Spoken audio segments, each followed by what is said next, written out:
Muy bien, buenos días a todos.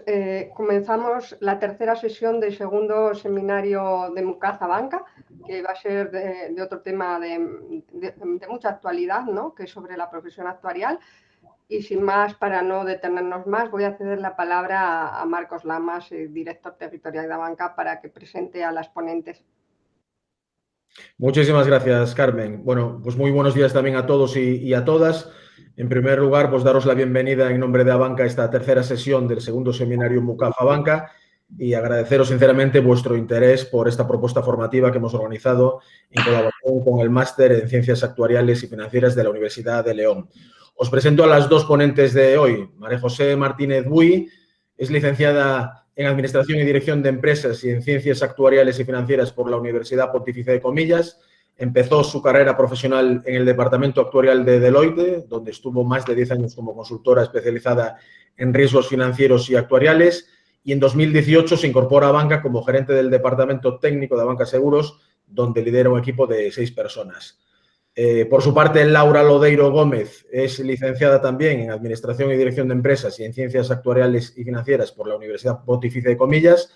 Trabajó en la Subdirección General de Inspección y en la Subdirección General de Solvencia, y Laura es inspectora de Seguros del Estado, perteneciente al Cuerpo Superior de Inspectores de Seguros del Estado, perteneciente a la Dirección General de Seguros y Fondos de Pensiones. Desde 2019 trabaja en Abanca Vida y Pensiones como responsable de función actuarial. Así que, sin más prolegómenos, María José, Laura, es todo vuestro. Muy bien, pues voy a dar comienzo yo. Tengo una pequeña presentación que pretendo que sirva de guión a lo que os voy a ir contando, pero bueno, no dudéis si tenéis alguna duda en pararme, que a veces además hablo muy rápido, entonces si surgen dudas o queréis que amplíe algún tema de los que voy a comentar, me lo decís sin problema. Voy a presentaros... bueno, lo que yo he titulado, a ver, el día a día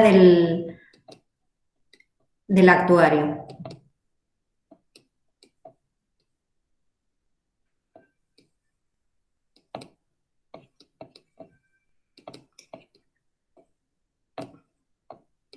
Si me confirmáis cuando lo veáis.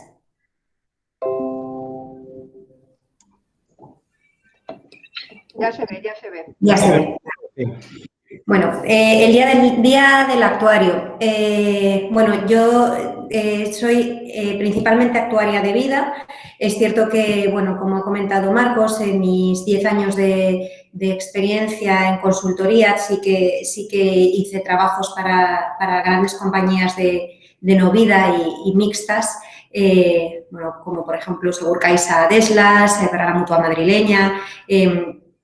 Pero bueno, mi principal negocio siempre ha sido el negocio de vida. Para los que no lo sabéis, comentaros que los seguros se dividen entre vida y no vida. Vida, todo lo relacionado con coberturas que tienen que ver precisamente con la vida, ¿no? Lo que puede ser fallecimiento, supervivencia. Y no vida, el resto de seguros que todos conocemos como autos, hogar, responsabilidad civil, etcétera. Salud, que ahora está muy de moda. Entonces, mi principal conocimiento tiene que ver con seguros de vida, si bien también tengo conocimientos de no vida, por si alguno quiere hacer alguna pregunta en este sentido, si soy capaz os la contesto. Pero bueno, el día a día del actuario de vida lo he dividido en 5 puntos, ¿vale? Sería la profesión de actuario, ¿qué hace un actuario técnico? Porque, bueno, pues el departamento en el que del que soy responsable, en el que yo trabajo, es el departamento técnico actuarial. Os contaré un poco qué se hace en ese departamento, qué consideramos productos de vida, lo que es la relevancia de las provisiones técnicas y luego hablaremos un poquito más de negocio. En la profesión de actuario, bueno, lo que quería aquí era reflejaros que aunque en España no es una profesión muy reconocida, si bien en otros países, yo soy mexicana, así que yo sé perfectamente que, por ejemplo, en México el actuario es muy reconocido. Yo precisamente elegí la carrera porque tengo varios familiares que son actuarios. En España es una carrera que, bueno, ahora mismo es un máster, cuando yo estudié en una carrera, que es bastante desconocida, ¿no? En mi promoción éramos 15 personas, para que os hagáis una idea.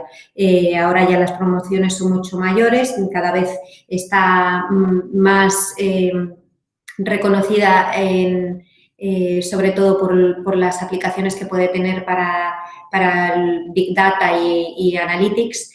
Pero bueno, yo quería aquí un poco, para los que no sepáis mucho sobre la profesión, qué salidas profesionales tenéis en caso de optar por estudiar este máster.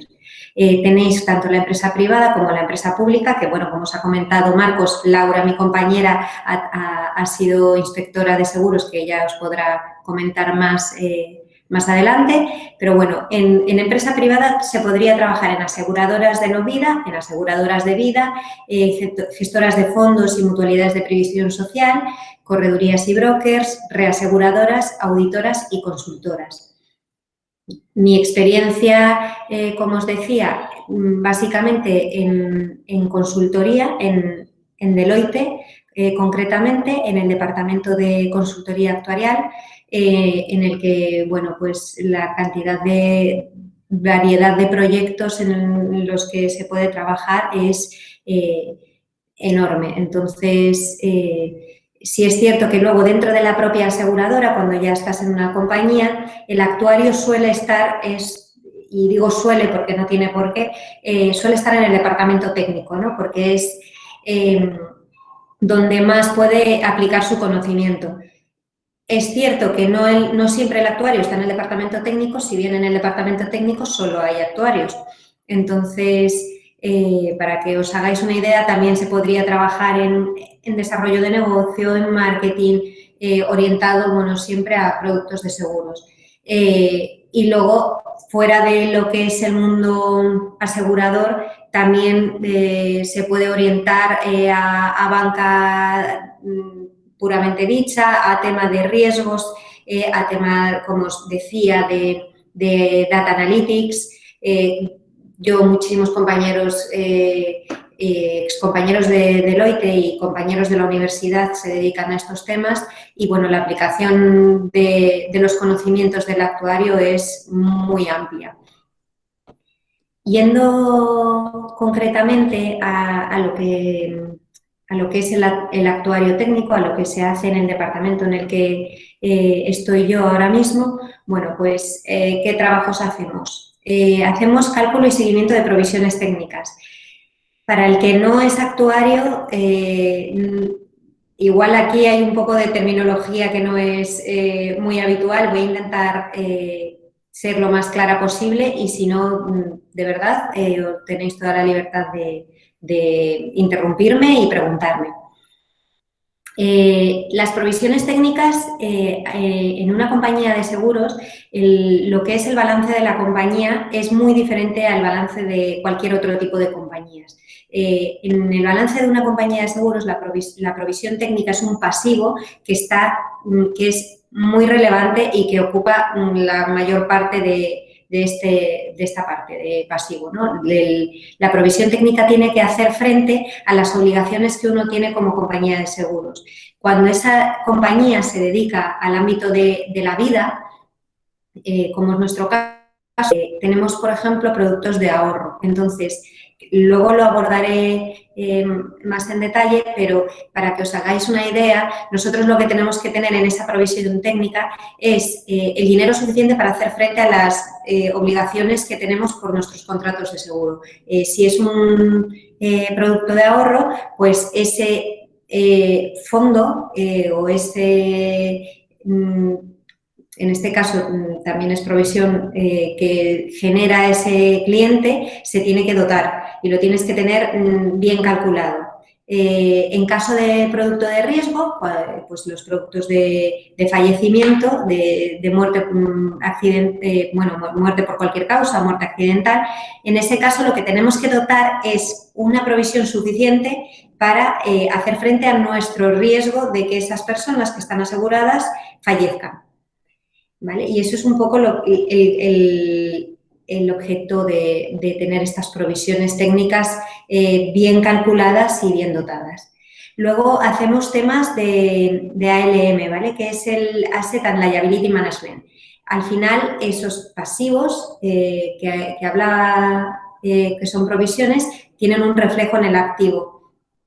Entiendo que la mayor parte del foro tiene conocimientos económicos, ¿no? o de empresa. Entonces, ese reflejo en el activo del pasivo, en algunas ocasiones está vinculado 100%. Como compañía de seguros, nosotros tenemos restricciones para no invertir, por ejemplo, en bonos coreanos, ¿no? Porque al final no podemos asumir muchos riesgos, puesto que ese dinero es de nuestros clientes, ¿no? Entonces, están limitadas las inversiones. Y luego, dependiendo de si estás vinculado o no a una cartera de activos, también tienes más limitaciones. No entro mucho en detalle porque creo que es algo demasiado específico si no sois actuarios. Por la parte más de negocio, hacemos un cálculo y seguimiento del Value New Business. Luego os daré más detalle de esta parte en las diapositivas siguientes. Hacemos análisis de márgenes. Aquí veis mucho la palabra Profit, ¿vale? Porque sí que quería resaltar, Profit es un software actuarial que concretamente nosotros utilizamos en la banca, pero es un software actuarial que es reconocido a nivel mundial y tienen la gran parte de las grandes compañías. Por poneros un ejemplo, en España lo tiene Vidacaixa, BBVA, lo tiene Ibercaja, o sea, grandes compañías tanto de banca como banca seguros, como compañías aseguradoras 100% utilizan este software. Y os lo quiero nombrar porque si en algún momento sois actuarios lo vais a oír muchísimo y es conocer este software a nivel usuario o codificador es muy relevante luego para que te lluevan las ofertas de trabajo. O sea, es, ya os digo, a nivel europeo se utiliza en muchísimas compañías.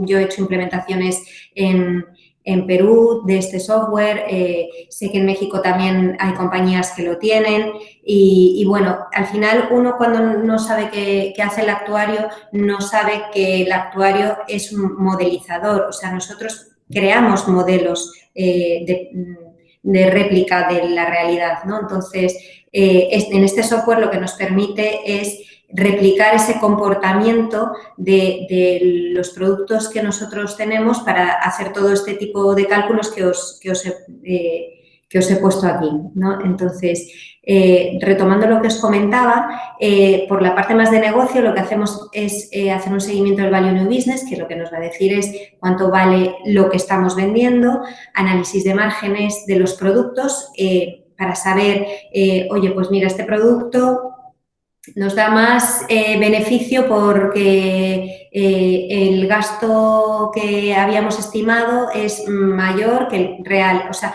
nosotros siempre jugamos con hipótesis versus realidad. Ese es básicamente nuestro trabajo. Siempre estamos creando modelos de hipótesis de proyección de futuro y luego contrastamos con lo que pasa en la realidad y evidentemente vamos ajustando. O sea, al final esto es muy similar a ser la chica del tiempo, ¿no? O sea, al final decimos, bueno, mañana va a llover y si no llueve, pues adaptamos el modelo para la siguiente vez tener más probabilidades de acertar, ¿no?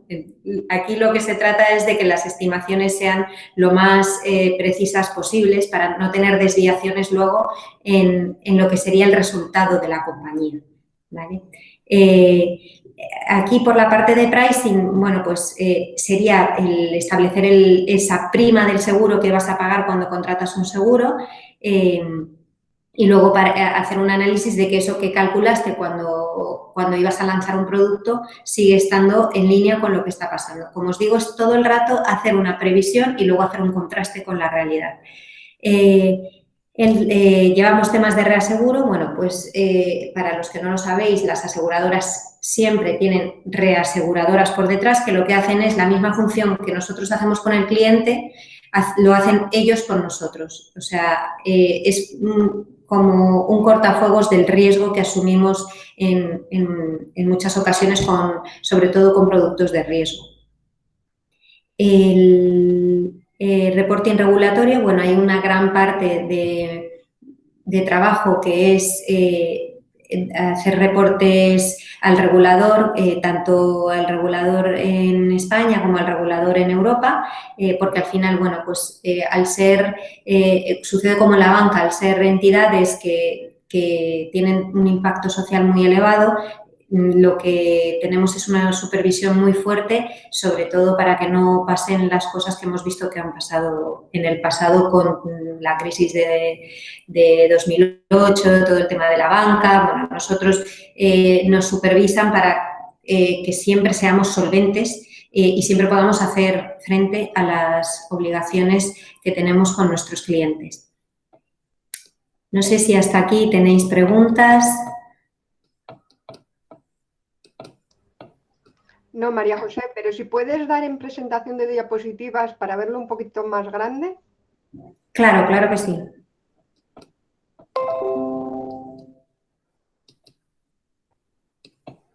A ver, un segundín. ¿Mejor así?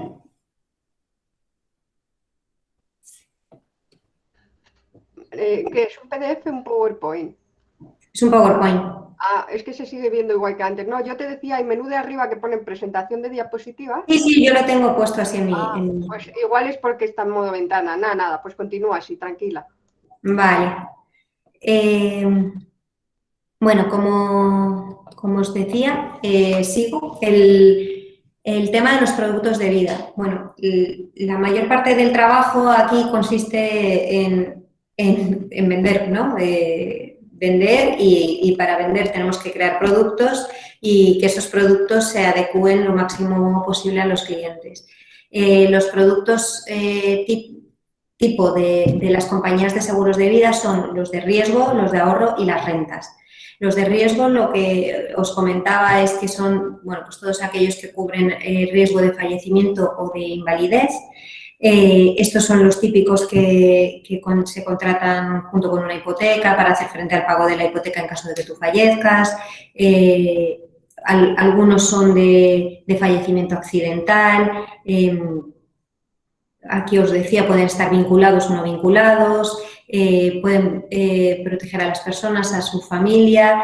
En realidad sí que tienen una labor social por detrás, ¿no? Que es que en caso de fallecimiento o invalidez de la persona asegurada, bueno, pues su familia se quede amparada por la prestación que la compañía le da. Los productos de ahorro, bueno, pues son productos que sirven para planificar el ahorro a medio y largo plazo. En diferencia con los productos de ahorro meramente bancarios, siempre tienen una pequeña parte de fallecimiento que te cubre, bueno, pues ese riesgo de fallecer y está vinculado al ahorro que tú estás haciendo. Porque si no tienen un componente de riesgo biométrico no se podría considerar un producto de seguros. Y luego la parte de las rentas, que bueno, a diferencia de las rentas meramente financieras, aquí hay una parte que es, por lo que os decía, el riesgo biométrico, que se considera pues el de supervivencia en este caso, y el riesgo biométrico de las rentas lo que hace es que en el momento en el que tú haces ese cálculo de cuánto tengo que pagar hoy para que tenga una renta de 100 euros durante 10 años Bueno, pues para hacer ese cálculo, si se hiciera financieramente, solamente tendríamos en cuenta el descuento, ¿no? El descuento financiero, que lo que tiene en cuenta es el valor del dinero en el tiempo. Sin embargo, en la parte de rentas actuariales, lo que tenemos en cuenta es tanto el valor del dinero en el tiempo como la probabilidad de que esa persona vaya sobreviviendo cada uno de los años de la renta. Entonces, tienen esa parte que beneficia, bueno, como sabéis, al descontar la cuantía disminuye, ¿no? Cuando descuentas los flujos, cuando le incrementas ese valor de dinero en el tiempo, le pones la probabilidad de supervivencia, eso se hace aún más pequeño. Entonces, ahí se puede obtener beneficio para el cliente, ¿no? Que yo os recomiendo que si vais a querer una renta, siempre sea actuarial porque tiene muchos beneficios solamente por tener en cuenta esa probabilidad de que uno siga vivo. Continúo con el tema de las provisiones técnicas que os adelantaba antes. Bueno, el significado propio, ¿no? Aquí tenemos dos tipos de provisiones. Bueno, es un poco para que lo sepáis, nos regimos por dos pautas ahora mismo, una que es 100% contable con plan general contable y otro que es Solvencia II, que es una normativa que lo que intenta es homogeneizar los criterios de estas provisiones a nivel Europa. También que se están implantando medidas similares en Latinoamérica, en México seguro y en Perú también seguro, porque he hecho proyectos en los dos países sobre esta normativa. El resto de Latinoamérica, la verdad es que no sé si se adhiere o no. Es cierto que lo más importante de esto no es que haya una armonía entre lo que dotan todas las aseguradoras, ¿no? Porque dependiendo de esas hipótesis que utilizamos cuando hacemos esas previsiones a futuro, las cuantías de las provisiones técnicas pueden ser muy variables. Entonces, lo que hace tanto la norma contable española como la norma de Solvencia II, que es a nivel europeo, es armonizar esos criterios para que los balances de las compañías sean equiparables. Porque si no, bueno, pues habría muchísima arbitrariedad y podrían haber compañías que no fueran solventes bajo criterios distintos, ¿no? Se podría hacer un arbitraje ahí que no es conveniente ni para la solvencia de las compañías ni para, finalmente, el cliente, que es el que tiene que estar respaldado.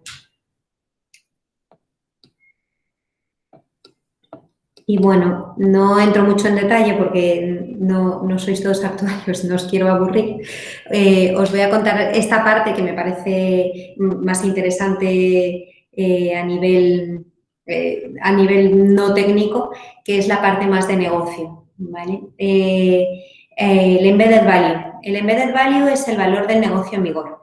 Es una técnica de valoración de las carteras de seguros. Es súper específica de las carteras de seguros por esta particularidad que tienen los productos de seguros de ser a un medio o largo plazo. No se puede valorar una compañía de seguros igual que yo qué sé, que una compañía o que un banco o que una compañía que venda lápices. Tiene que tener en cuenta que el producto de esta compañía tiene esa particularidad de la duración de los productos. Entonces, esta técnica de valoración que se utiliza para valorar las carteras de seguros se utiliza sobre todo para temas de fusiones y adquisiciones. En 2008, 2000... Con la crisis sabéis que se empezó un proceso de fusión de muchos bancos y cajas aquí en España.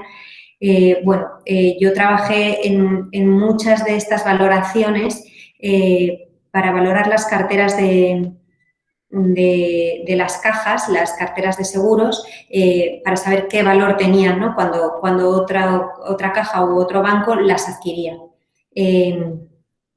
Son proyectos muy específicos para actuarios porque las técnicas bueno, pues de hacer esas hipótesis y esas proyecciones son puramente actuariales y, bueno, la verdad es que en este caso sí que eran proyectos muy demandantes en tiempo y en complejidad, porque son, bueno, pues al final poner el valor a una compañía de seguros no es sencillo y luego hay muchas tensiones, ¿no? También de parte de si valoras de parte del comprador o del vendedor, pero son proyectos muy interesantes, ¿no? Porque al final estás participando, ¿no?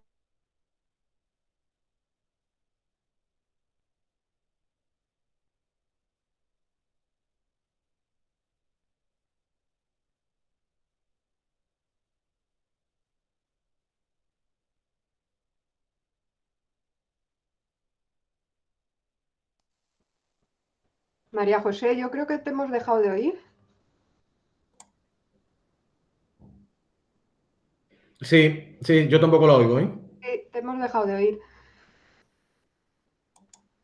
Es que yo creo que se le ha congelado la imagen, igual ha tenido algún corte de conexión, porque a mí en casa también me pasa.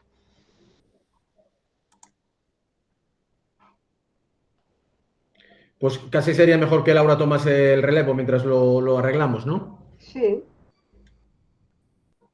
Vale, perfecto. Pues vale. A ver si puedo proyectar la presentación.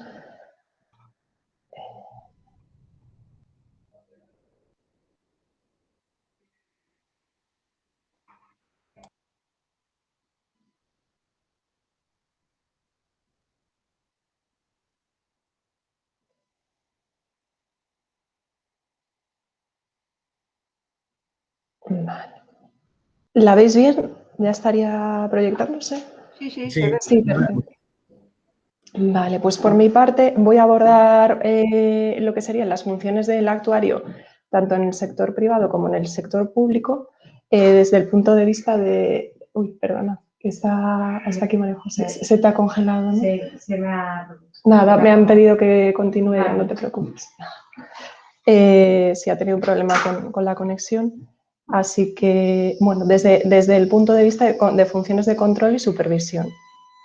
Entonces, para ello me voy a apoyar en tres partes, en el modelo de 3 líneas que han desarrollado el Instituto de Auditores Internos. También me voy a centrar en mi experiencia en la función actuarial y mi experiencia profesional también como inspectora de seguros del Estado. Lo que sí me gustaría destacar es que el sector asegurador, al ser parte del sistema financiero, pues es un sector muy regulado, pero muy regulado ya desde, vamos, el cuerpo de inspectores de seguros es un cuerpo centenario. Entonces, desde los comienzos del sistema financiero sí que ha sido una preocupación por parte del Estado, dado que se trata de entidades de interés público que captan el ahorro de los ciudadanos y luego lo reinvierten y adquieren unos compromisos para la devolución de estos ahorros, ¿no? Entonces, al tratarse de una actividad sensible a nivel financiero para todos los ciudadanos, pues se justifica este intervencionismo del Estado tanto en una medida regulatoria con un gran desarrollo normativo al que nos debemos encontrar sujetos en el desarrollo de nuestra actividad, tanto como actuarios en cualquiera de los campos en los que podríamos desarrollar nuestra actividad a través de normativa tanto de nivel europeo como normativa nacional, que como comentaba María José, deriva de una transposición de la Directiva de Solvencia II que comenzó a aplicarse a nivel europeo a partir del 1 de enero de 2016. Entonces, esta normativa lo que vino es a recoger un poco los principios que estaban ya rigiendo el sector bancario de la Directiva de Basilea, dotando de más flexibilidad al sector asegurador en sus valoraciones y en sus inversiones. Y entonces se pasó a un tipo de desarrollo de la actividad basado en riesgos, lo cual redunda en una carga de trabajo para las entidades a nivel de la profesión actuarial. que ha puesto muy en valor a la profesión actuarial en muchas facetas que antes no se venían desarrollando. Centrándome en el modelo de 3 líneas, es un modelo de organización empresarial que encaja muy bien con el sistema de gobierno que requiere esta normativa de Solvencia II. Esta normativa pues, se preocupa mucho de que el sistema de gobierno de las entidades aseguradoras y reaseguradoras garantice una gestión sana y prudente de su actividad de manera coordinada y entre todas las áreas y funciones que integran las compañías, de una forma también proporcionada al tamaño de cada una de las compañías, pero se sujeta a distintos niveles de revisión, tanto internos como externos.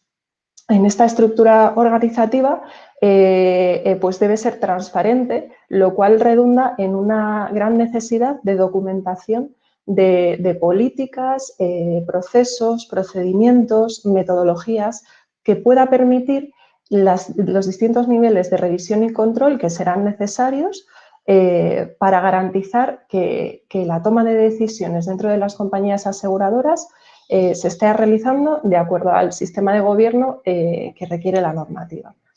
Esta nueva normativa de Solvencia II pues, introdujo una serie de funciones fundamentales como son la función de gestión de riesgos, la función de verificación del cumplimiento normativo, la de auditoría interna y la actuarial.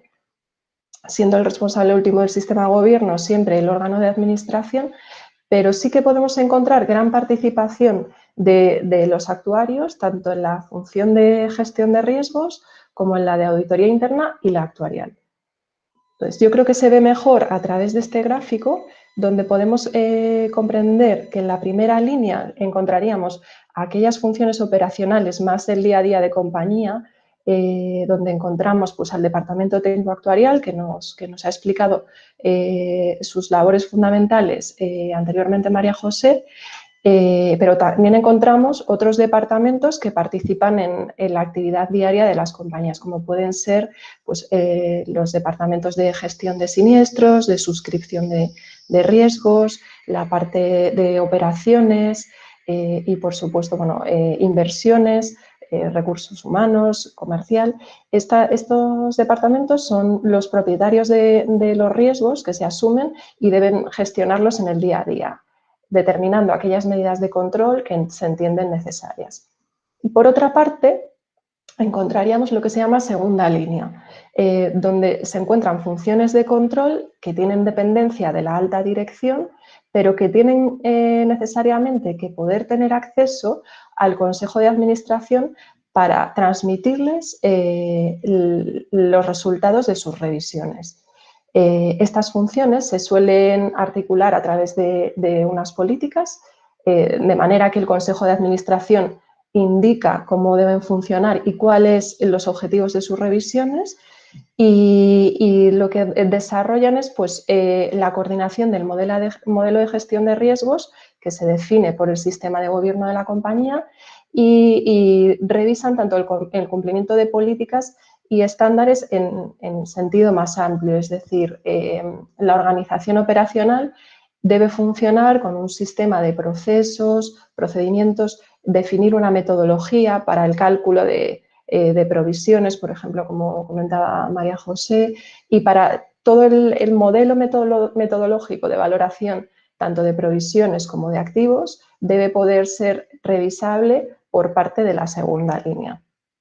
Y a continuación encontraríamos lo que se llama tercera línea, que hace una función de supervisión, donde se identifica la función de auditoría interna y su función de supervisión siempre debe ser como independiente y objetiva. Entonces, no existe una dependencia de la alta dirección como tiene la segunda línea, sino que depende más directamente del Comité de Auditoría y del Consejo de Administración, con lo cual se proporciona pues, una revisión adicional e independiente, no solo de la primera línea, de las actividades de la primera línea, sino también de la segunda línea.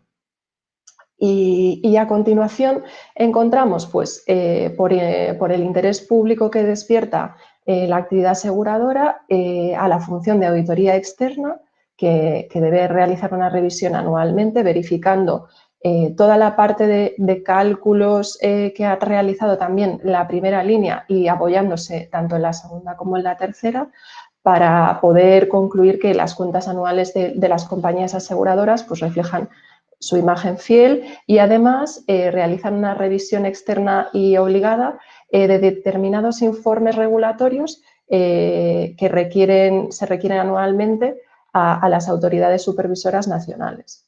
Y por último encontramos al supervisor regulador, que en el caso de España sería la Dirección General de Seguros, que realiza pues, un nivel de supervisión adicional completamente objetivo e independiente y además realiza labores de ordenación del mercado asegurador.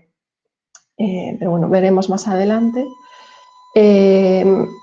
Me centraré más en profundidad en la función actuarial, pero bueno, en la parte de función de gestión de riesgos sí que encuentro que hay mucho campo de desarrollo profesional para el actuario de seguros, dado que bueno, la función de gestión de riesgos tiene encomendada en la aplicación del sistema de gestión de riesgos, garantizando que tanto en los procesos como procedimientos de información son los adecuados para identificar, medir, vigilar, gestionar todos los riesgos a los que puede estar expuesta la compañía. Tiene que estar debidamente integrado en la estructura organizativa y en el proceso de toma de decisiones, y uno de sus grandes importantes informes anuales es la evaluación interna de riesgos y solvencia.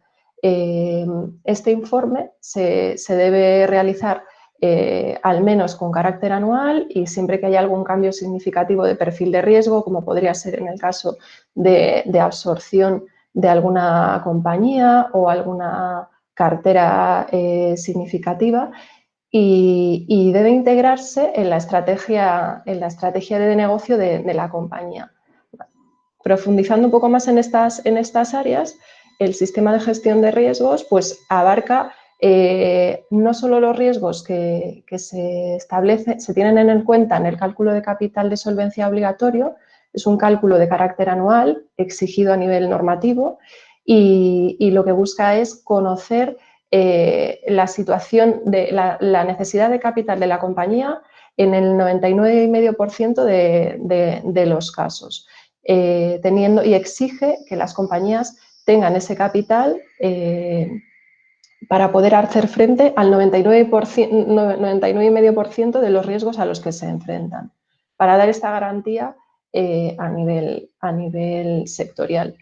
Entonces, para este cálculo se contemplan diferentes tipos de riesgos que afectan al sector asegurador, que tienen que observarse y analizarse dentro del sistema de gestión de riesgos y cubriría al menos pues, los riesgos referidos a la suscripción, que sería el riesgo puro del aseguramiento, ya sea de vida o de no vida, la constitución de provisiones, la gestión de activos y pasivos, que como ha comentado María José, pues es uno de los principales riesgos en una compañía de vida, dado que se tiene que equilibrar las rentabilidades a futuro que se pueden alcanzar con los activos que se adquieren al recibir las primas de los asegurados y garantizando en todo caso y a lo largo del tiempo los compromisos que se adquiere al haber suscrito esos contratos de seguro.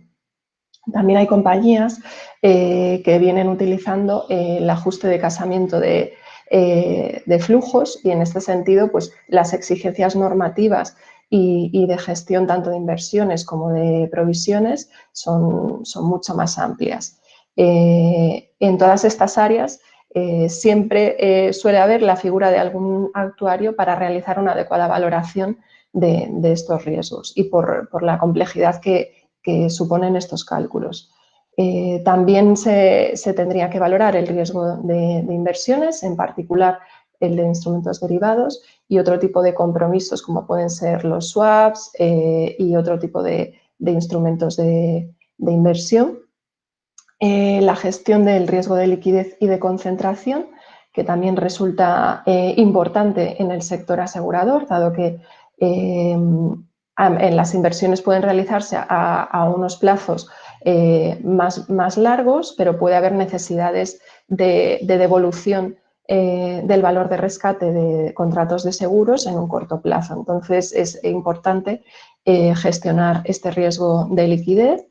Y en cuanto al riesgo de concentración, pues sí que es un riesgo vigilado en parte a raíz de la crisis financiera de 2008-2012, para evitar que las entidades aseguradoras tengan expuestos sus activos al mismo tipo de emisor.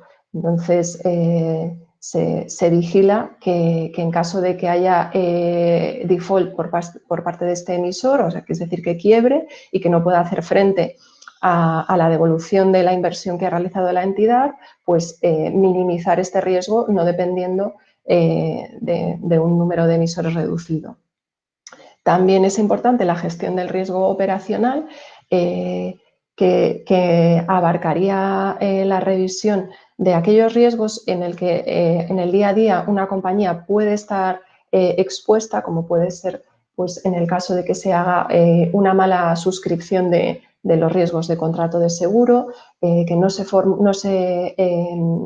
no se firmen los cuestionarios de salud, requisito previo para hacer una selección de riesgos en el caso del seguro de vida, por ejemplo, o que en el caso del pago de las prestaciones pues no se realice la debida revisión de la documentación o el proceso de testamentaria necesario para verificar que el beneficiario al que se va a realizar el pago de la prestación sea el que corresponde. Hay determinados y variados tipos de riesgos a los que está expuesto todos los procesos que se desarrollan dentro de las compañías. Y también el riesgo de reaseguro o cualquier otra técnica de reducción de riesgo, tiene que producirse la necesaria mitigación de este riesgo, dando traslado al reasegurador pues, de la manera debida de los riesgos que la compañía ha decidido por su estrategia de gestión no retener y no estar expuesta a un nivel de riesgo tan elevado como sería si ella misma afrontase este riesgo por sí sola. Las compañías reaseguradoras estarían aceptando riesgos de distintos tipos de compañías con distintas localizaciones geográficas y consiguen pues, minimizar ese riesgo que nosotros transferimos. Y bueno, por último quería también hacer referencia a la evaluación interna prospectiva de riesgos y solvencia, que es el informe ORSA, introducido por esta nueva normativa, en el que la figura del actuario también es muy relevante para poder llevar a cabo los cálculos necesarios de las necesidades de solvencia a las que tendrá que hacer frente la compañía de manera prospectiva. Esto quiere decir pues, que hay que hacer un ejercicio de valoración de la solvencia de la compañía en los próximos 3 o 5 años. Una previsión de cuál será la solvencia de la entidad a futuro, teniendo en cuenta el perfil de riesgo de la compañía, que quiere decir pues, los riesgos que está planificando la compañía asumir, cuánto es el nuevo negocio que puede asumir y cómo prevé que se comporte su cartera en vigor en los próximos ejercicios. También busca este ejercicio de evaluación interna de riesgos un análisis de sensibilidades de los riesgos asumidos por la entidad. ¿Cuál es la sensibilidad a la variación de los tipos de interés? ¿Y esto cómo va a afectar a la compañía aseguradora? ¿Cuál es la sensibilidad a las variaciones en las probabilidades de fallecimiento de supervivencia? Y es un ejercicio pues, que debe ser tenido en cuenta en la toma de decisiones de la compañía y debe informarse al órgano de administración. También identificábamos como tercera línea la función de auditoría interna, que por su propia naturaleza, al tener que realizar la supervisión independiente de la primera y la segunda línea, va a requerir del apoyo de la figura del actuario para poder pronunciarse sobre la adecuación del trabajo que han desempeñado a nivel actuarial. Como tiene una carga de trabajo actuarial importante en primera y segunda línea, pues sí que puede requerir para distintas revisiones la figura del actuario como apoyo. Bien puede ser de carácter interno para compañías grandes que tengan un departamento de auditoría interna con una gran dimensión, o de carácter externo apoyándose en compañías de consultoría que ponen a su servicio este componente actuarial del que pudieran carecer.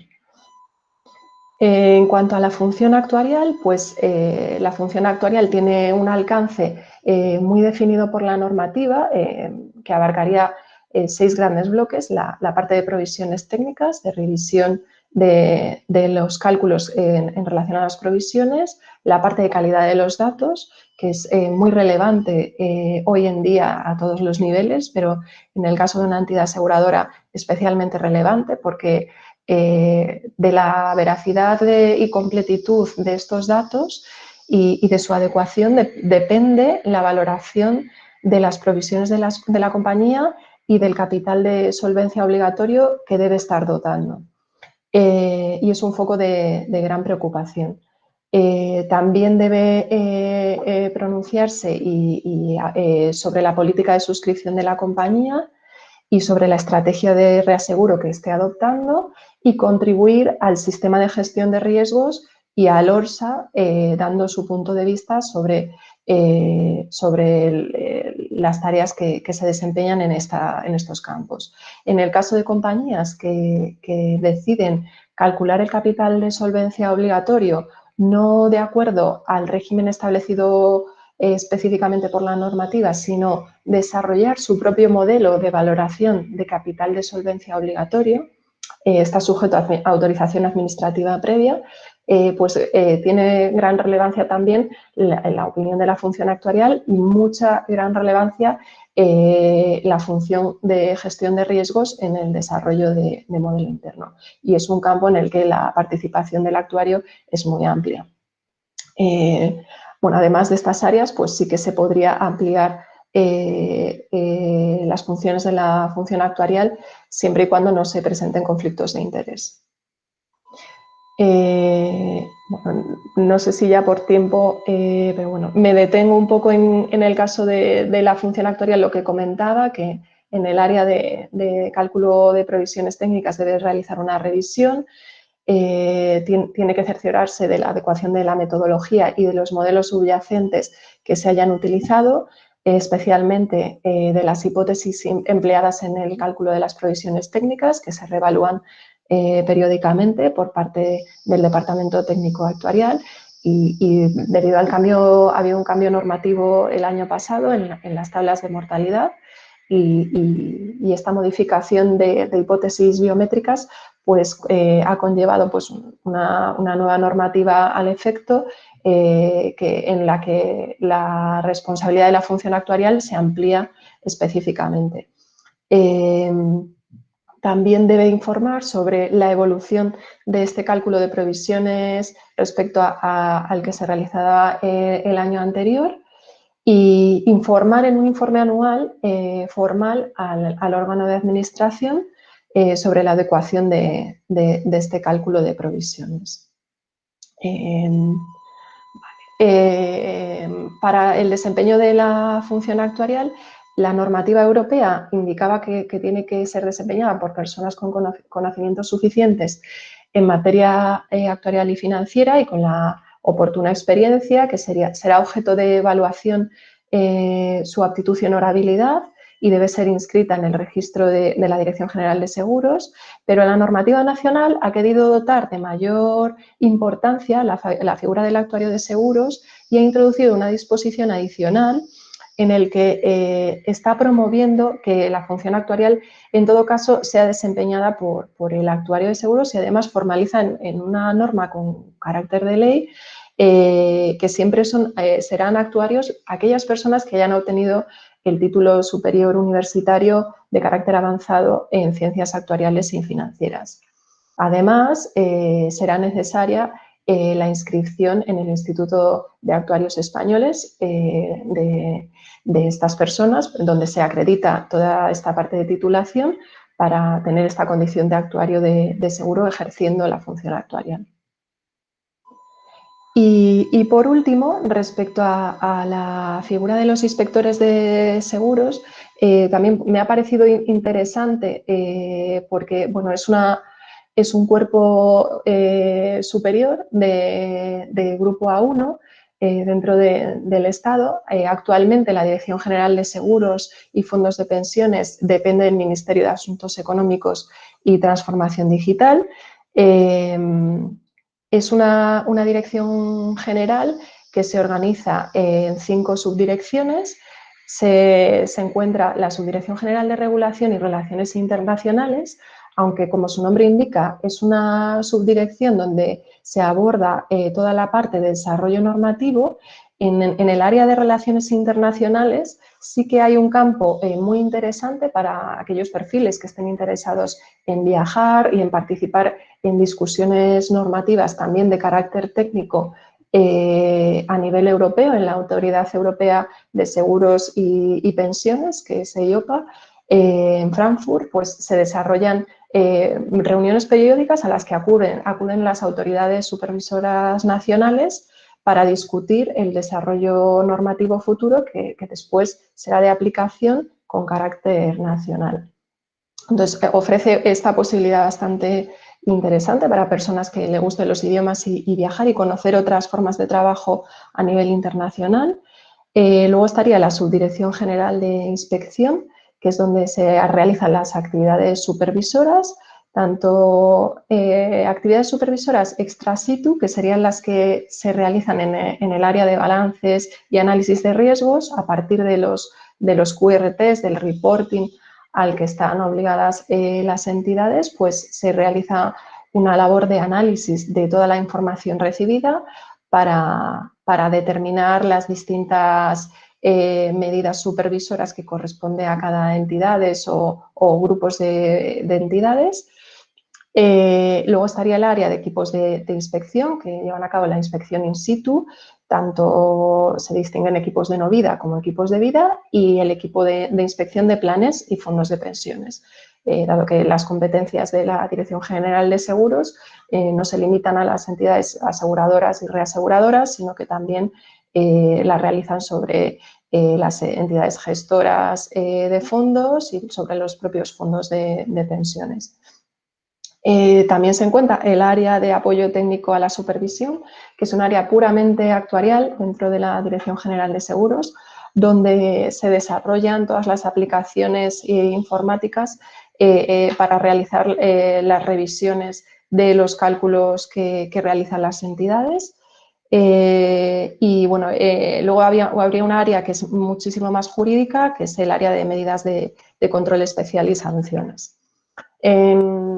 Yo comencé realizando mi labor en la Subdirección General de Inspección, y cuando se creó la Subdirección General de Solvencia en 2015 comencé a desarrollar mi actividad en esta subdirección.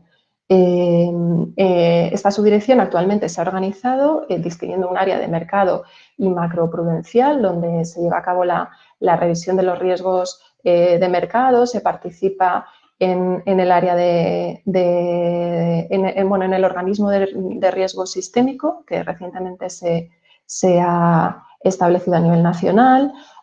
También se lleva a cabo revisión de conglomerados financieros en participación y en colaboración con el Banco de España o con la CNMV, según corresponda. Y encontraríamos también el área de vida y el área de no vida y de colegios. En estas áreas se lleva a cabo pues, las evaluaciones de las solicitudes que puedan realizarse de modelos internos para el desarrollo por parte de las compañías de un modelo interno de capital de solvencia obligatorio, también para compañías de no vida aquellas solicitudes que puedan presentar de parámetros específicos para adecuar el cálculo de provisiones a un parámetro que ellas puedan identificar como particular de la compañía, garantizando la adecuada gestión de los riesgos asumidos, autorizaciones de ajuste de casamiento de para compañías de vida.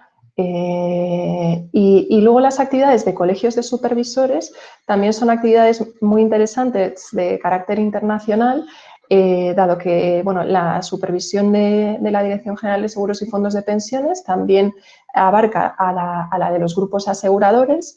Los grupos aseguradores pueden tener actividad más allá del territorio nacional. En España podemos encontrar actividad de filiales de grupos aseguradores con matrices europeas y lo que realizaría en ese caso la Dirección General de Seguros es una participación en el Colegio de Supervisores que constituya el supervisor nacional de la matriz. Y también encontramos que la Dirección General de Seguros se puede constituir como supervisor líder dentro de un colegio de supervisores cuando la matriz de un grupo asegurador sea nacional y tenga desarrollo de su actividad a nivel europeo o internacional. Por lo tanto, convocaría a los supervisores nacionales de estas filiales a participar en un intercambio de información y de revisión. También es una actividad muy interesante porque bueno, conoces metodologías de trabajo diferentes de colegas de otros países.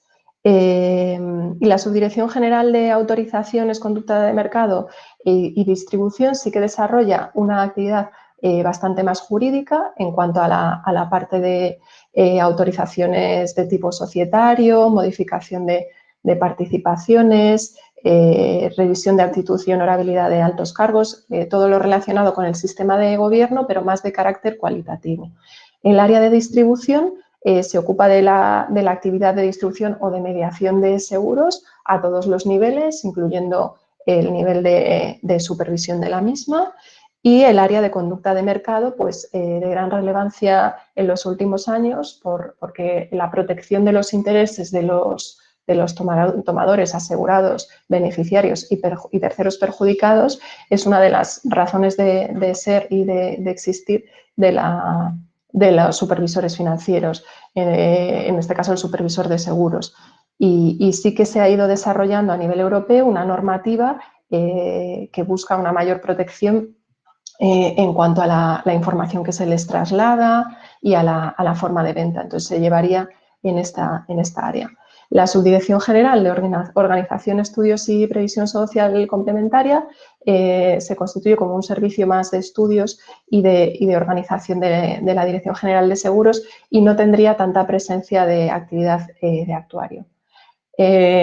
Sí que hay participación de los inspectores de seguros en el servicio de reclamaciones de la Dirección General de Seguros, pero sí que es una actividad con un carácter quizás más jurídico. No obstante, la formación que se recibe una vez superado el proceso de exámenes de oposición se completa con un curso de formación en el que, aun viniendo de perfiles diferenciados, jurídico, económico, actuarial, se completa esa formación para poder realizar y desempeñar adecuadamente funciones en cualquiera de estos campos que presenta la Dirección General de Seguros. Y también bueno, es interesante conocer que permite cierta movilidad de un puesto a otro pasado un tiempo. Y ya con esto pues concluyo mi intervención. No sé si hay alguna pregunta. Muchas gracias, Laura. Si te parece, vamos a dejar a María José que pueda finalizar su presentación, que la había preparado muy bien, y luego, si queréis, abrimos el turno de preguntas al final. Perfecto. Bueno, lo primero, perdonad que he tenido un fallo técnico y justo cuando venía la parte más importante y más divertida, se me ha ido la conexión. Pero bueno, a ver si conseguimos finalizar y además ya he visto la forma de compartir a pantalla completa. Así que retomo el último punto, que era la parte de negocio. Bueno, como se estaba comentando, el tema de valoración de carteras. El tema de valoración de carteras para mí, de las cosas más interesantes que he hecho durante mi carrera profesional.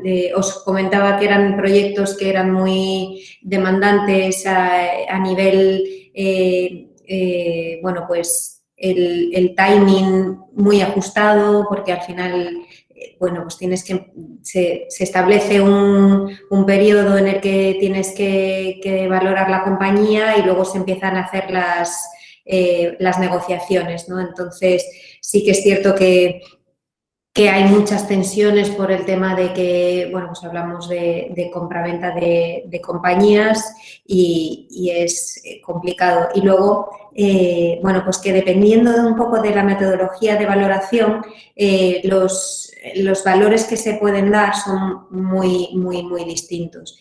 Ahora mismo la metodología más aceptada es la Market Consistent Embedded Value, que lo que hace es que bueno, pues está en sintonía con esas normas de Solvencia II que os comentaba yo antes y que también os ha expuesto Laura, por tener esa armonía, ¿no?, en la valoración de las carteras. Como os he estado diciendo, al final, bueno, pues jugamos con muchas hipótesis para la proyección de momento futuro y al final pequeñas desviaciones en esas hipótesis pueden hacer que los cambios de valor sean bastante grandes. Entonces, lo importante es, bueno, pues tener un conocimiento muy profundo sobre cómo hacer estas predicciones y luego sustentarlo con históricos, ¿no?, que al final es mirar al pasado para ver cómo va a ser el futuro. Si además para hacer la valoración de la compañía se quiere saber cuánto vale la compañía con su capacidad de generar negocio, lo que se llama goodwill, que es el valor del negocio futuro, estaríamos hablando de un appraisal value, que el appraisal value, pues al final sí que es el precio final de lo que sería la compañía de seguros. Para que os hagáis una idea, bueno, nosotros como Abanca Seguros tenemos todos los años un cálculo de embedded value que se tiene que reportar a Banca Banco para que sepa, bueno, pues cómo ha ido creciendo el valor de la compañía. Ya no solamente sirve para tema de fusiones y adquisiciones, sino que también para saber cómo se está generando ese valor. Esto enlaza con el siguiente punto que ya os había adelantado, el Value New Business, que es el valor que se va añadiendo a ese Embedded Value a medida que se va generando negocio, ¿no? O sea, cuando yo vendo una póliza en una oficina, ¿qué valor me genera esa póliza? Porque no es solamente la prima que yo cobro. Es la prima que yo cobro, a la que le tengo que quitar, evidentemente, todos los gastos que me conlleva el desarrollo del propio negocio, pero también si esa prima es recurrente, cuánto me va a generar de prima futura y si, evidentemente, cubre un acontecimiento incierto, tener la probabilidad de que ese acontecimiento suceda y yo tenga que pagar el capital asegurado, ¿no? Entonces, al final, hay que tener en cuenta muchas condiciones para poder valorar bien lo que es el new business. En ocasiones ese new business puede ser negativo, o sea, puede que aunque tú evidentemente estés cobrando una prima de seguro cuando haces la venta, puede que esa prima, en consideración con tus gastos y los riesgos que tú estás asumiendo por la propia venta, hagan que tu value new business sea negativo, o sea, que tu negocio sea deficitario.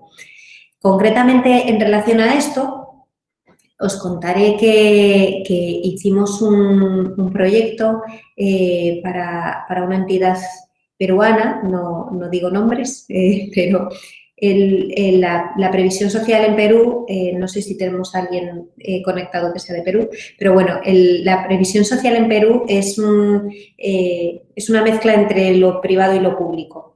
Entonces, lo que serían nuestras pensiones aquí en España las pagan compañías aseguradoras.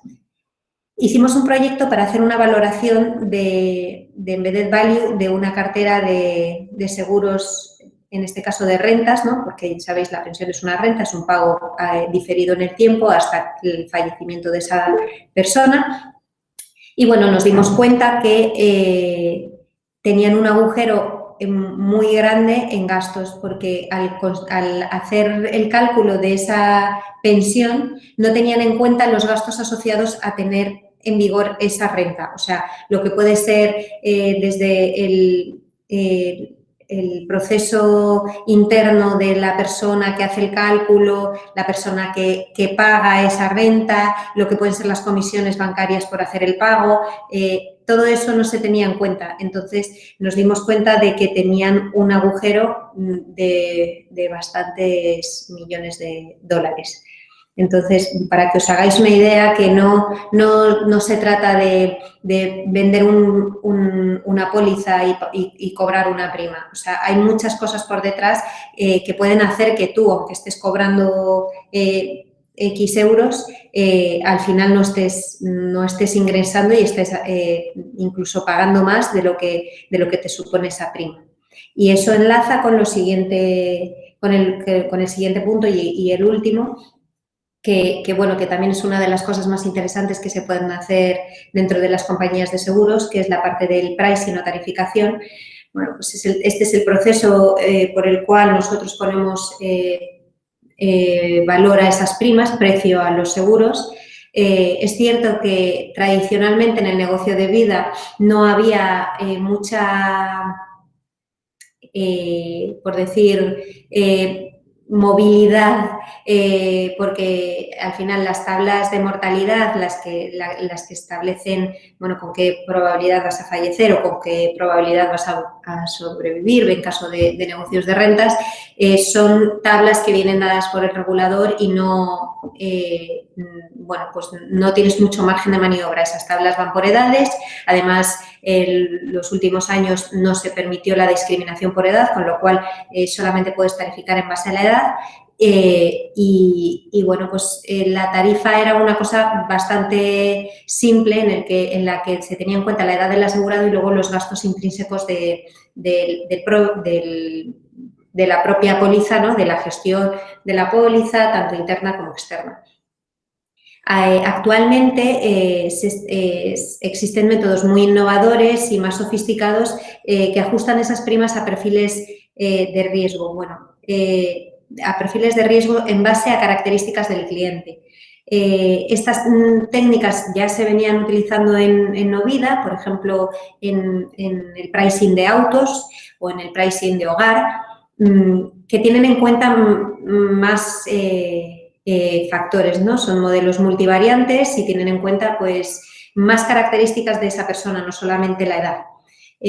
Nosotros concretamente estamos desarrollando ahora mismo un modelo que tiene en cuenta estas características porque evidentemente la persona no solamente tiene probabilidad de fallecimiento X porque tenga edad Y, sino que además, bueno, pues el entorno, el lugar donde viva, los ingresos económicos, el nivel social, etcétera, tienen bastante impacto en esa probabilidad de fallecimiento, ¿no? Entonces, esto es un poco lo que se está introduciendo de forma muy novedosa en la parte de tarificación de productos de vida y que va a ser, bueno, pues los próximos años muy similar.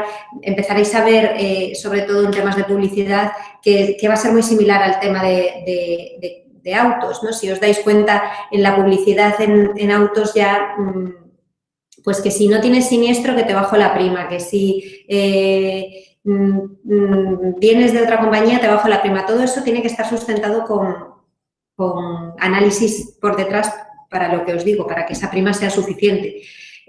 Pues en la parte de vida vamos a ver cómo, por ejemplo, ya existen compañías y bueno, hay muchas startups que están también muy focalizadas con el sector seguros, en el que, por ejemplo, pues están vinculando los wearables, o sea, ya sea un reloj de estos que te cuentan los pasos y tal, que vinculen la cantidad de pasos que das a que tengas buena salud y a un descuento en la prima de tu seguro de fallecimiento, porque tendrás menos probabilidad de fallecimiento, ¿no? O sea, ya se están empezando a hacer cosas muy novedosas en este ámbito que no era lo habitual y la verdad es que hay ideas muy innovadoras que relacionan mucho pues, hábitos saludables con una reducción de la prima del seguro, porque al final hay una reducción real de la probabilidad de fallecimiento. Y bueno, pues yo ya no tengo una diapositiva de muchas gracias, pero os las doy. Y con esto, si queréis, abrimos el turno de preguntas. Bien, muchas gracias a las dos por vuestra presentación. Yo creo que ha estado fenomenal, ¿no? Porque muchas personas, yo creo que sobre todo en ciudades pequeñas como León, no saben lo que es la función actuarial, ni conocen lo que es, ni conocen que en León hay un máster que prepara para actuarios y que todos los alumnos que han finalizado esta titulación están colocados y muy contentos, y los alumnos se van a otras ciudades más grandes, cuando aquí tienen pues, posibilidades de cursar titulaciones de este estilo muy importantes, muy prometedoras, ¿no? Con una empleabilidad futura muy prometedora. Y antes, si queréis que pasemos al turno de preguntas, sí que quería aprovechar, enlazando con lo que habéis comentado las dos, informaros sobre un evento muy importante que va a haber. Un evento muy importante, voy a compartir pantalla.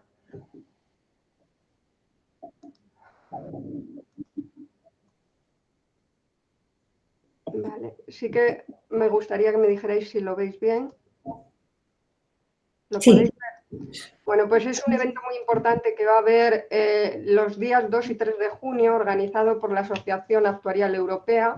Todos estos temas los lleva la Asociación Actuarial Europea y la Asociación Actuarial Internacional, en la que tenemos pues, importantes y prestigiosos actuarios del Instituto de Actuarios Españoles representando a España en estas asociaciones, y que nos informan pues, periódicamente en el Consejo de Universidades que tiene el Instituto de Actuarios de cómo van los avances. Por ejemplo, ahora la Asociación Actuarial Europea ha publicado pues el nuevo plan de estudios, y a las universidades que impartimos este máster nos han encargado unos deberes, ¿no? Para ver si impartimos en el máster los contenidos del nuevo plan de estudios que exige la Asociación Actuarial Europea y la Asociación Actuarial Internacional. Es decir, que estamos muy bien coordinados por el Instituto de Actuarios Españoles. Disculpa, Carmen, yo creo que no se ve la pantalla que nos quieres mostrar, ¿eh? No se ve. Estás mostrando otra, la del Meet. Vale, voy a intentar otra vez. A ver, déjame compartir. Voy a intentarlo otra vez, ¿vale? A ver, mira. Voy a ir a pantalla completa, a ver. Decidme si ahora lo podéis ver, Marcos. ¿Lo veis? Yo al menos sigo viendo en la pantalla del Meet. Yo sí lo veo. Yo estoy viendo el European Actuarial Days. Pues es un problema mío, entonces. ¿Sí? ¿Lo veis los demás? Sí, yo igual que María José. Bueno, pues bueno, este evento que está organizado para el día 2 y 3 de junio, lo organiza la Asociación Actuarial Europea. Como os decía, son los organismos que controlan todos estos temas para, pues, un poco decirnos a los másteres de ciencias actuariales financieras qué tenemos que explicar a los futuros actuarios, ¿no? Para poder ejercer la profesión. Estamos muy bien coordinados, como decía, por la Comisión de Universidades del Instituto de Actuarios Españoles, que se encuentra en Madrid, y que tenemos el honor de pertenecer a esa comisión, ya que en León somos tan pequeñitos que no tenemos colegio de actuarios, y ellos pues, nos han emitido un informe favorable a nuestro máster. Lo han evaluado concienzudamente. Nos llevó unos 2 años conseguir este máster para León, es muy difícil conseguirlo y es un orgullo que la Universidad de León lo tenga. Y bueno, pues ahora nos están mandando unos deberes, como decía, para que actualicemos o comprobemos que los contenidos que estamos impartiendo en este máster se adaptan al nuevo core syllabus, es decir, al nuevo plan de estudios que exige la Asociación Actuarial Europea y la Asociación Actuarial Internacional.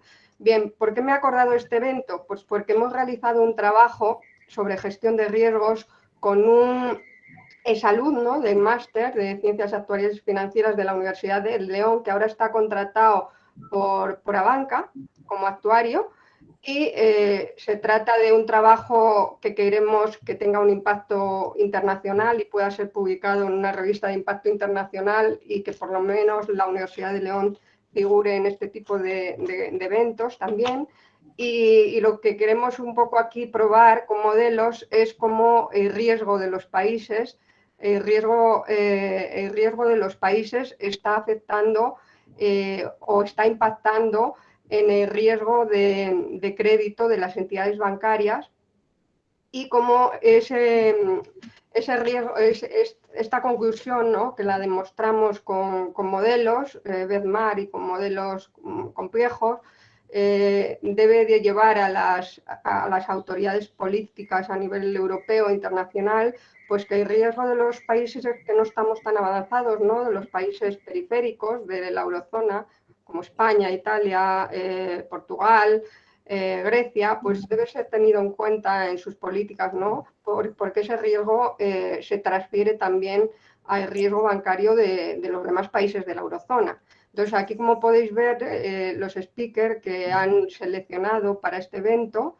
que es un preludio de Congreso Actuarial Europeo que tendrá lugar en el año 2022, pues son de la máxima categoría, ¿no? Como citaba Laura, ahí está Fausto Parente, que es el director ejecutivo de la IOPA, que es la Autoridad Europea de Seguros y Pensiones, es decir, la máxima autoridad en estos temas de seguros y pensiones a nivel europeo, y luego veis representantes pues, de diferentes países, todos expertos y muy buenos profesionales, ¿no?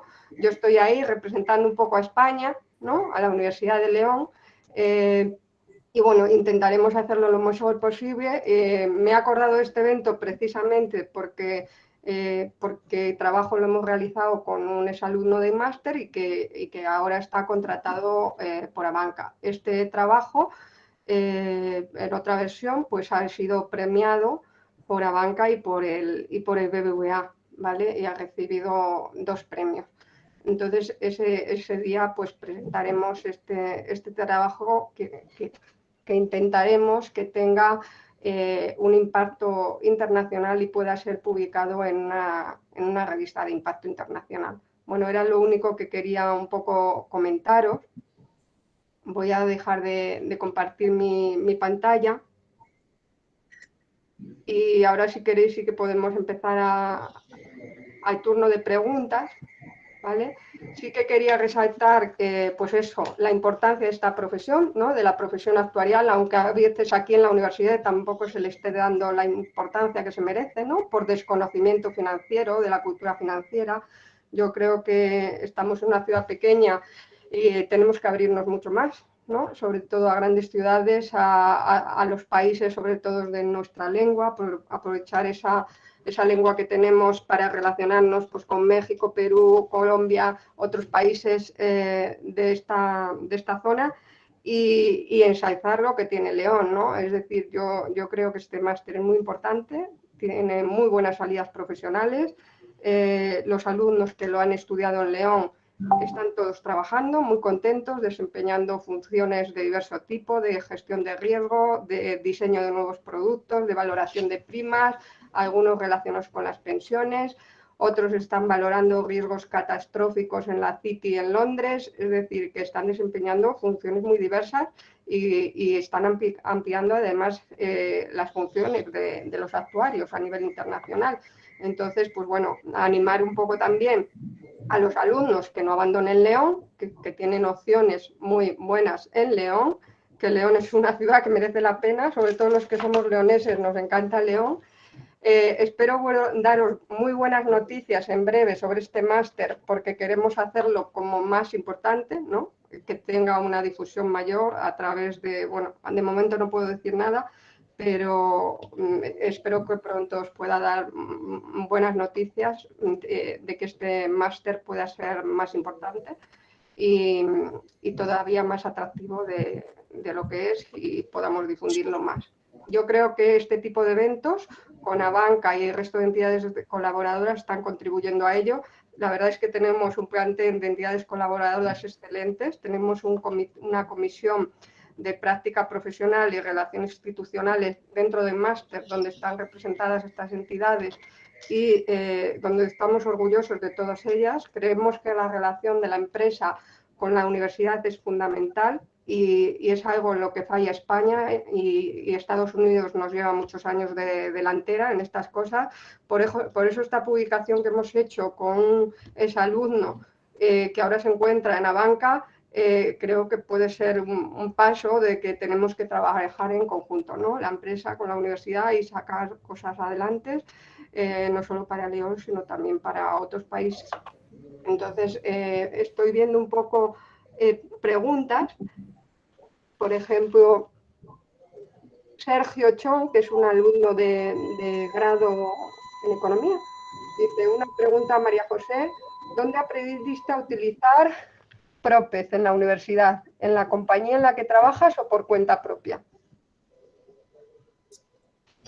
Pues, Sergio, en la universidad no. En la universidad, la verdad es que, bueno, Laura estudió en la misma universidad que yo y las dos te podemos confirmar que salimos con muy buenos conocimientos de Visual Basic, sobre todo, que es una herramienta que se utiliza también mucho siendo actuario, pero Prophet es imposible que lo impartan en las universidades.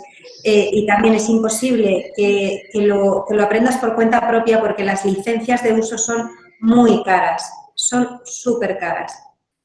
Entonces, va a ser una herramienta que solamente vas a poder utilizar en compañías donde ya la tengan. Entonces, yo aprendí a utilizar Prophet en Deloitte. La verdad es que en España hay muy pocos profesionales que sepan utilizar Prophet a nivel codificador. Sí que hay mucha gente que sabe utilizarla a nivel usuario. Y bueno, ya te adelanto que si tienes Prophet en tu currículum siendo actuario, te van a llamar de muchísimas compañías porque hay mucha escasez de conocimiento de esta herramienta a nivel, sobre todo, como te decía, a nivel codificador.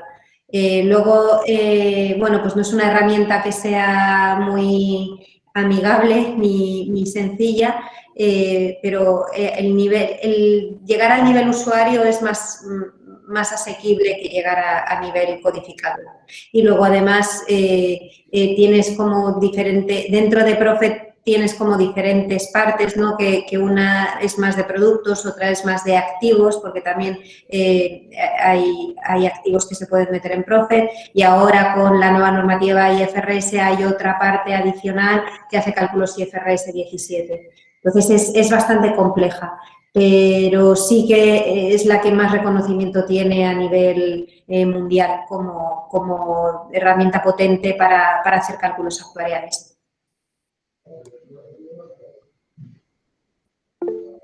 Nada.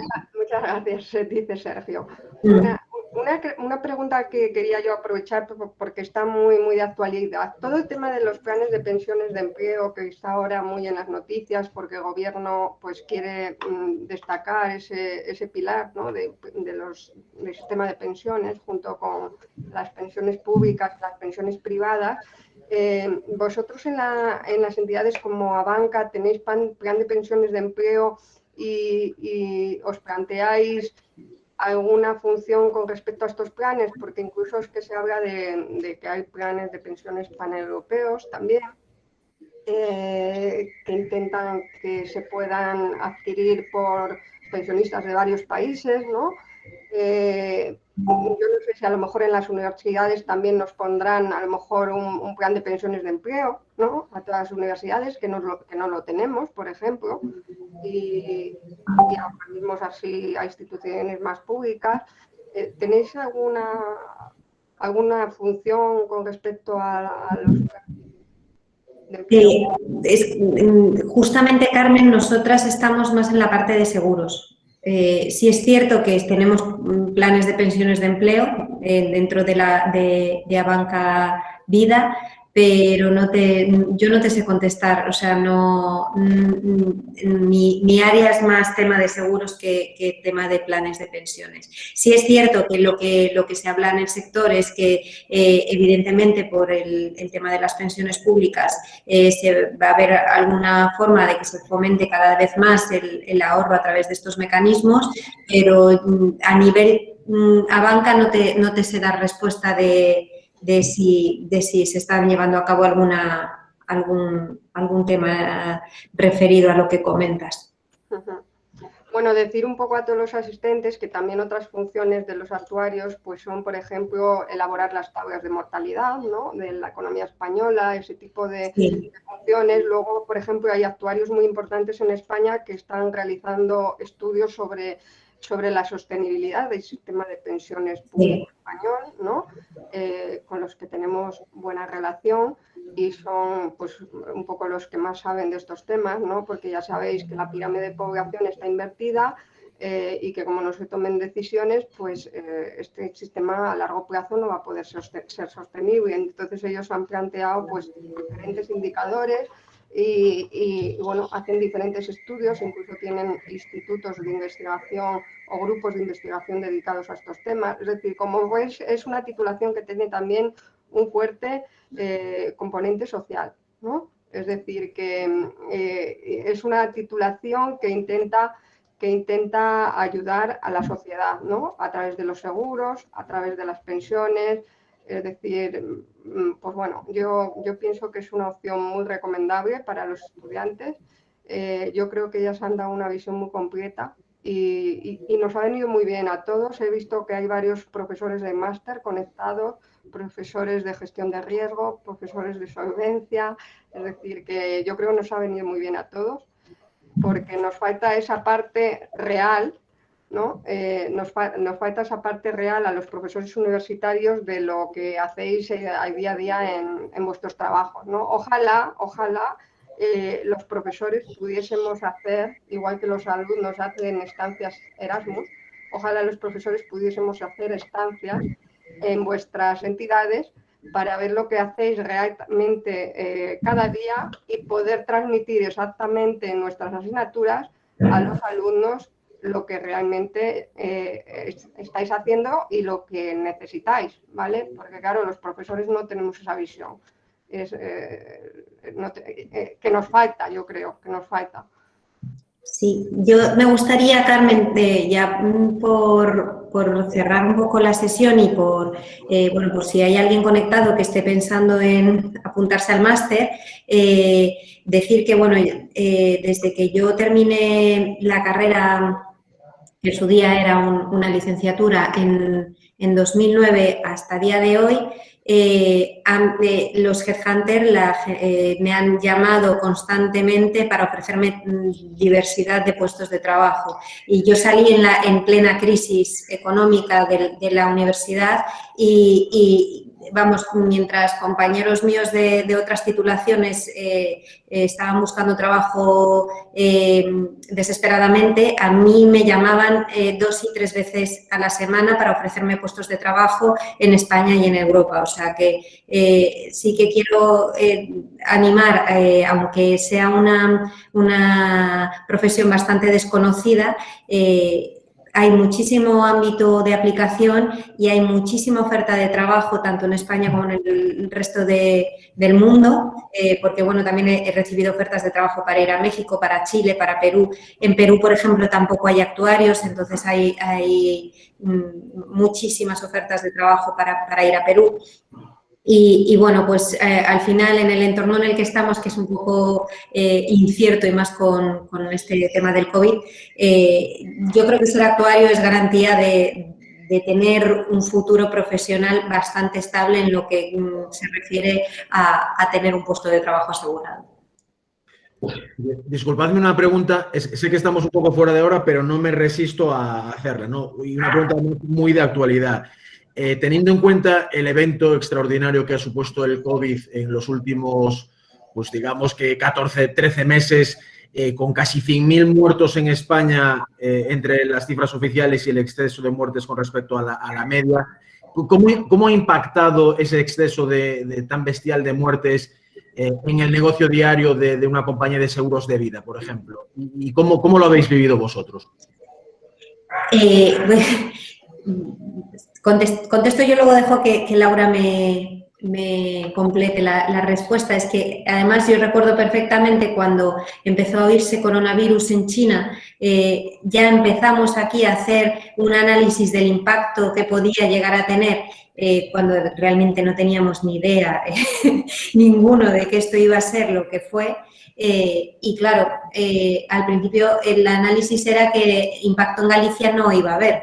Ese análisis ha ido variando a lo largo de los meses y bueno, pues evidentemente tenemos un repunte de siniestralidad en el momento 1, pero tenemos un impacto a largo plazo que todavía desconocemos por gente que tiene secuelas de la enfermedad, que no nos figura en este primer análisis de fallecimiento que se puede hacer, ¿no? En realidad, no ha habido un impacto tan grande como para que haya un cambio fuerte en la esperanza de vida, sobre todo de lo que sería Galicia, porque claro, nuestro negocio se centra mucho en Galicia, no estaría aplicando pues todos los fallecimientos de Madrid, etcétera. Pero sí tenemos mucha incertidumbre sobre cómo va a impactar esto a largo plazo en la esperanza de vida, porque, bueno, pues sabéis todos que el COVID tiene secuelas en algunos casos bastante importantes. Sí, un poco, bueno, completando lo que comenta María José, sí que también hay una trascendencia del COVID a nivel económico, porque es posible que todavía no hay una visión clara, pero si se desencadena una crisis económica, pues eso al final sí que repercute también al sector asegurador a distintos niveles, pero sí que se observaba a raíz de la crisis financiera que hubo en 2008, pues que la mejora de la esperanza de vida, por ejemplo, se ralentizó, porque al final pues las condiciones de vida empeoran para muchas personas, por desgracia, derivado de la crisis, y eso al final acaba trascendiendo, bueno, a un plazo mucho más medio plazo. Y bueno, lo que comenta ella de la parte de secuelas en cuanto a invalidez, pues está un poco por terminar de analizar. Pero es cierto que la población asegurada pues no siempre es de las edades más avanzadas, que se ha visto más golpeada en el año pasado, por ejemplo, por COVID, y yo creo que el sector asegurador en la parte de vida ha resistido bastante bien, mejor de lo que a priori se podía pensar que iba a ser.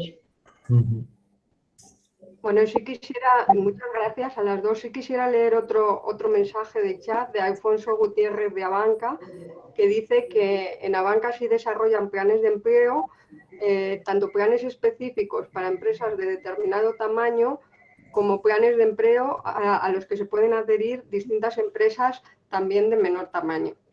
Es que ahora parece que el gobierno pues, tiene muchísimo interés en promocionar este pilar, ¿no? del sistema de pensiones español, el pilar de los planes de empleo, que es verdad que en España está muy poco desarrollado, pero lo quiere hacer un poco, yo creo que a costa de infravalorar el tercer pilar, el de los planes de pensiones privados de las entidades bancarias, y yo creo que eso tampoco está bien, ¿no? No se puede infravalorar un pilar del sistema de pensiones a costa de otros, sino que se debe de ensalzar el plan de pensiones de empleo, pero también incentivando el otro, como tienen los grandes países desarrollados, sobre todo los países nórdicos, Inglaterra, tal, que nos lleva mucha más delantera en todo este tema, ¿no?, del sistema de pensiones.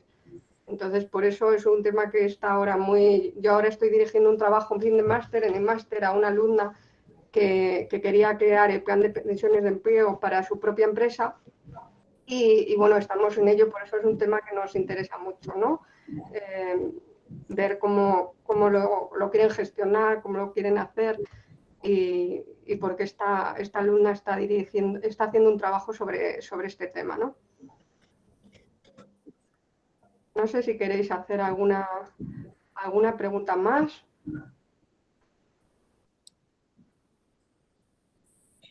Únicamente, bueno, deciros que si necesitáis, si luego os surgen dudas o necesitáis que se os asesore en este ámbito a los que sois estudiantes, podéis buscarme en LinkedIn y contactarme a través de este medio, que yo estoy encantada de responderos.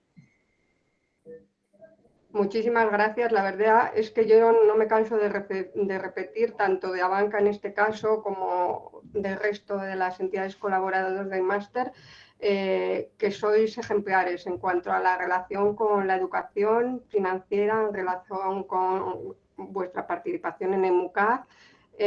Yo creo que la iniciativa este año, la pandemia nos ha dado mucho sufrimiento, sobre todo a la gente que ha perdido seres queridos, pero yo creo que también ha permitido este tipo de cosas, ¿no? Que los eventos no los hagamos solo presenciales en León, que somos pequeñitos y aquí no puede venir mucha gente, ¿no? De México, de estos países no podrían venir a asistir a este seminario, y nos ha dado ideas para hacer estos eventos otros años pues de manera online y llegar a más personas, ¿no? Pues en este caso, como os dije el primer día, estamos muy contentos porque pues están asistiendo de muchos países de Latinoamérica e incluso he visto que hay alumnos chinos que están haciendo el doctorado en la Universidad de Salamanca, hay también de Las Palmas de Gran Canaria, es decir, que tenemos pues alumnos y profesores de muchos sitios de España y del extranjero. Y bueno, esto no nos hemos dado cuenta por la pandemia, porque si no lo seguiríamos haciendo presencial. Y presencial es verdad que no llegas a tanta gente. Bueno, yo por mi parte también me uno al ofrecimiento de María José, que también que me busquen. Yo no soy muy activa en LinkedIn, pero bueno, que lo que necesiten, si no a través de ti. Pues muchas gracias. Os mandaremos, como en las anteriores, las presentaciones de ella, de Laura y de María José. Os mandaremos las presentaciones y bueno, os recuerdo que dentro de 2 semanas tendremos la última, que es de gestión de patrimonio, ¿no? De la planificación patrimonial y del ahorro. También una ponencia muy interesante, y luego ya a partir de ese día intentaré crear un canal de YouTube y colgaros las 4 ponencias para que las tengáis disponibles, a ver si puede ser en la página web del máster, que es donde os informamos de todas las noticias y de todo, ¿vale? Entonces, cuando acabemos las 4 sesiones, crearemos un canal y os colgaremos ahí las 4 ponencias. Pues muchas gracias, Marcos. Como siempre, un placer. Con vosotros os da gusto. Pues nada, muchísimas gracias, Carmen, y sobre todo también gracias a María José y a Laura por su tiempo y por su excelente presentación. Y como dices tú, oye, citarnos para dentro de 15 días, que vamos a tener la 4ª sesión del segundo seminario Mucafa Banca, y que espero que haya sido del máximo interés para todos los que han participado en esta, ¿no? Así que nada, muchísimas gracias y, por supuesto, como siempre, a disposición de la Universidad de León, tuyo en especial, Carmen, y de toda la gente que participa en estos seminarios. Muchas gracias. Gracias. Gracias. Hasta luego. Gracias a todos. Bueno, están dando muchas gracias por el chat, ¿no? Diferentes alumnos, profesores, profesionales. Y bueno, queda ahí registrado en el chat, como también se graba. Bueno, pues que tengáis muy buen fin de semana.